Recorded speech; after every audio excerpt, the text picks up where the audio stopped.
ईमानदारी का फल। एक छोटे से गांव में रामू नाम का एक गरीब लड़का रहता था। उसके पिता एक किसान थे और माँ घरेलू महिला।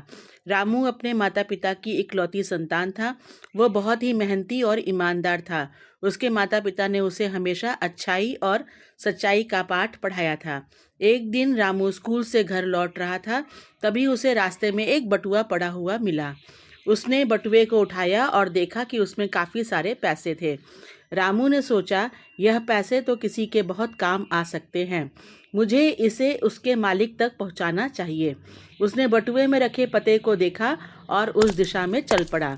यह पता गांव के एक धनी व्यापारी का था। रामू ने उनके घर जाकर दरवाज़ा खटखटाया। व्यापारी ने दरवाज़ा खोला और रामू को देखकर आश्चर्यचकित हुआ। रामू ने विनम्रता से बटुआ उन्हें वापस कर दिया।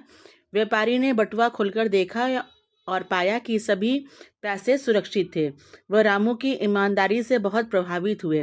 व्यापारी ने रामू से पूछा, तुम्हें पता था कि इस बटुए में इतने सारे पैसे हैं, फिर भी तुमने इसे वापस कर दिया? तुमने ऐसा क्यों किया? रामू ने जवाब दिया, सर, मेरे माता पिता ने मुझे सिखाया है कि ईमानदारी सबसे बड़ी दौलत है। यह पैसा मेरा नहीं है, इसलिए मैं इसे आप तक वापस लाया। व्यापारी रामू की बात सुनकर बहुत प्रसन्न हुए और उसे इनाम के रूप में कुछ पैसे दिए। उन्होंने रामू के माता पिता से भी मुलाकात की और उनकी परवरिश की प्रशंसा की। रामू ने उन पैसों से अपनी पढ़ाई पूरी की और बड़ा होकर एक सफल व्यक्ति बना।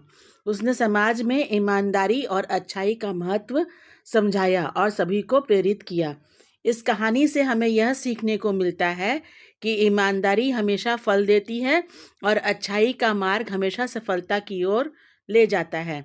रामू की कहानी आज भी गांव में एक मिसाल के रूप में सुनाई जाती है।